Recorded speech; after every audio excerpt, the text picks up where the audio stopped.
That's probably where it's all going to go wrong. Hello? Please don't fly away.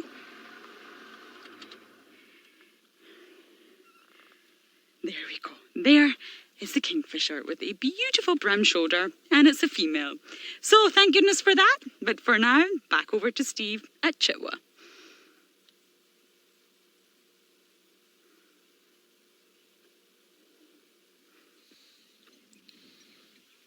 Thanks, Lauren. Well, we've got a very sad-looking hippo here, everybody.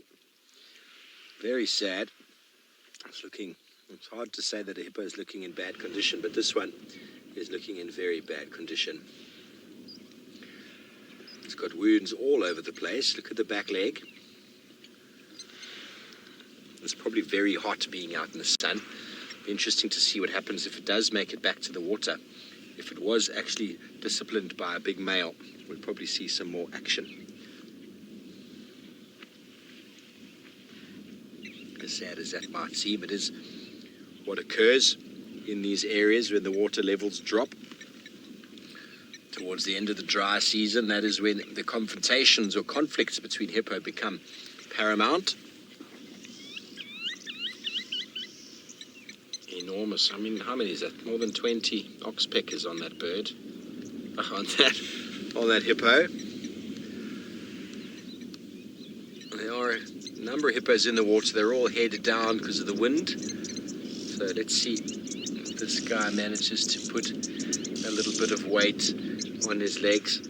It's looking very uncomfortable, that back right leg. It would obviously be much better in the water, everybody, but there's a reason why it's out. And there's a reason why if you find a hippo outside the water, you've got to be very careful about approaching it, because if it can't go back in the water because of a territorial animal, it can often be quite aggressive towards anything on foot that's threatening it. And they can run. Let me move forward there for you, Jandre. They can run very, very quickly, 40 kilometers an hour. So it's over almost 20 miles an hour, which is very fast for an animal of the weight of a hippo. Just going to keep our eyes on it, see what it's trying to do. Maybe it's trying to move into the shade of that log.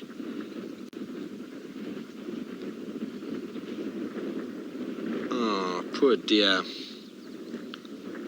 His back leg is not in a good space. Aaron, I'm not sure.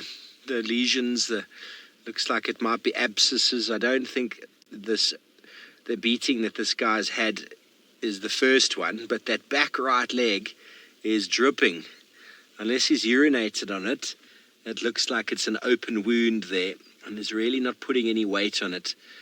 It knows it wants to go in the water, but if it does, well, it could find itself in a whole lot of trouble with the dominant males. So suppose you do get injuries on the body and then they get infected and then the skin tries to heal.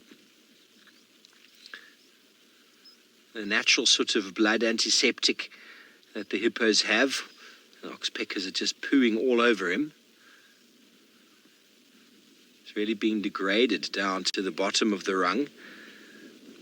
So we know oxpeckers for picking up ticks, but it's the blood within the ticks that they're looking for.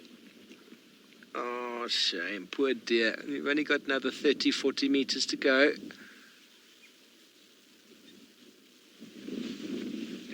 It's very sad to see these sort of things, but this is nature.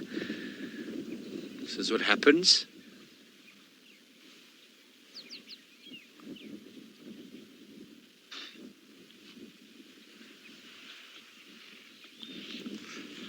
Go, boy, go. Everyone's trying to encourage the hippo back. Well, the hippo that can't get back in the water will dehydrate. The skin will dry up and it'll be in a very bad place. But if a pride of lions came around and found this young hippo, it would be a bit more easy pickings than the big hippo that's been hanging around Vuyatelapan. Almost there, little one.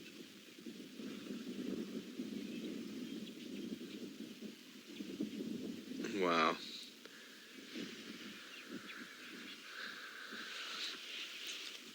Ms. Parker, hippos have got a very pinkish sort of colour to them, and the sun actually makes them go that little bit of a darker color. So they do spend a lot of time in the sun, but they do exude a natural sort of antiseptic sun cream on their body, which has actually got a sort of bloody sort of red color, which often people will mistake for blood. But what I can assure you is this one is full of injuries at the moment. Okay, so this is going to be the tester.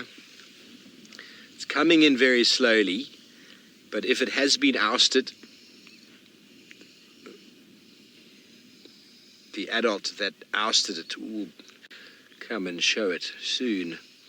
Maybe it's just been too injured and sitting away there for some time, just licking its wounds. And those birds all going, don't go in the water. We've enjoyed so much feeding off of your back.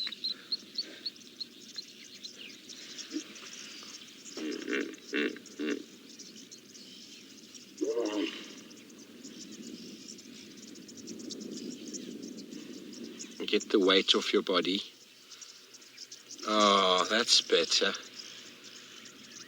Cat, yes, crocodiles are obviously always a threat to a youngish hippo, and a hippo that's bleeding like that could potentially sort of fall prey to a crocodile. But the crocodile is, although it's very powerful, they don't really have the ability to kill a hippo very easily, because their strategy of killing is drowning.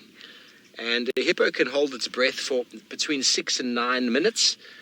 And during that period, it could probably do a crocodile all sorts of injury. And actually just walk past a very small croc going in there. Did you see that, Jean-Ray? A very small crocodile on the bank there. That's no issue. And a very big one on the opposite bank under that tree. Or Boris or Vlad, I'm not sure.